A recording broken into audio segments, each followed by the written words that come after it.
Kepala Badan Narkotika Nasional dengan ini secara resmi melantik saudara-saudari sebagai pegawai negeri sipil dan pejabat fungsional di lingkungan Badan Narkotika Nasional.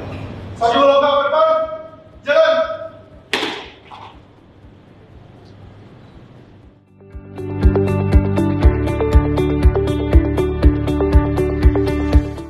Wujudkanlah rasa syukur saudara atas amanah yang dikembangkan kepada saudara untuk menjadi bagian dari aparatur negara dalam bentuk dan cara meningkatkan kinerja, profesionalitas, loyalitas.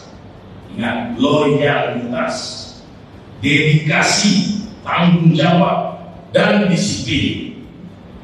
Teruslah mengembangkan diri sehingga kinerja saudara-saudara dapat berkontribusi secara optimal pada institusi Badan Narkotika Nasional di dalam menjalankan tugas dan fungsinya.